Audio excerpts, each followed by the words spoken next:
שלום לכולם, שמי חן גזיאל, אני יועצת זוגית ומטפלת משפחתית. היום אנחנו הולכים לדבר על טיפולי פוריות. מדינת ישראל ממוקמת במקום הראשון בעולם מבחינת טיפולי פוריות, מבחינת טיפולי IVF. IVF זה הפריות חוץ גופיות. יש לנו בין 10 ל-15% מכלל האוכלוסייה של הזוגות שעוברים טיפולי פוריות פה בארץ. טיפולי הפוריות כוללים הזרעות, הפריות, שאיבת ביצית, תרומת זרע, כל מה שקשור לטיפולי פוריות.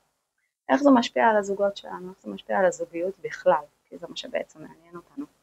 יש לנו המון לחץ ומתח נפשי סביב הטיפולי פוריות, כזוג שעובר את זה. זוג שעובר את זה חובר הרבה מאוד תסכול.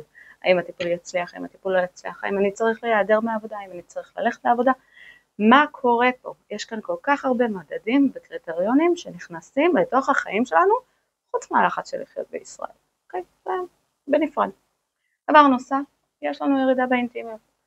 מתחילים לתקצב לנו מתי אנחנו צריכים לקיים יחסי מין, מתי אסור לנו לקיים יחסי מין, כמה, למה, איפה, איך, ובעצם נכנסים לנו לתוך חדר המיטות שלנו, שלאף זוג זה לא נעים באופן כללי. דבר אחרון, יש מלא בדיקות סביב הטיפולים. מלא בדיקות, בדיקות דם, בדיקות אולטרסאונד, בדיקות וגינליות, בדיקות זרע. כל היום בודקים אתכם, כל היום מתעסקים איתכם, כל היום מחטטים בכם, זו הרגשה ממש לא נעימה. איך שומרים בכל זאת על הזוגיות עם כל הדבר הזה? הופכים את הרע לטוב. איך עושים את זה? אחרי טיפול, הולכים ומקבלים יחס זוגי מהבן זוג שלנו. מקבלים את הפינוק שאנחנו אוהבים, את המסוז שאנחנו אוהבים, אפילו את המסעדה הטעימה שאנחנו מחכים כל כך הרבה זמן.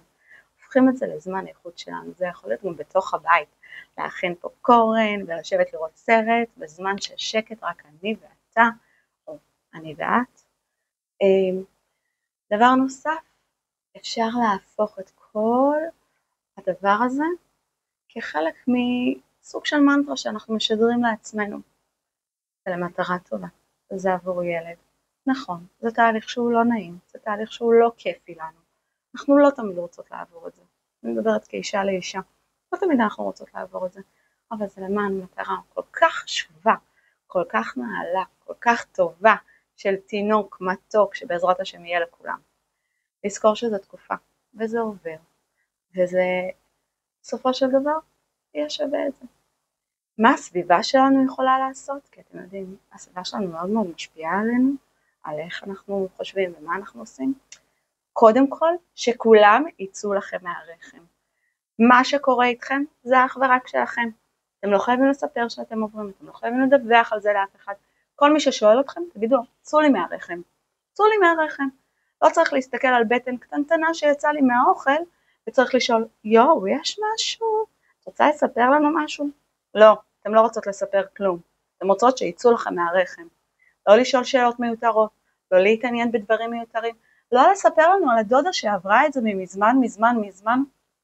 זה לא מעניין אף אחד. לא לספר על החברה שעושה לו, זה לא מעניין.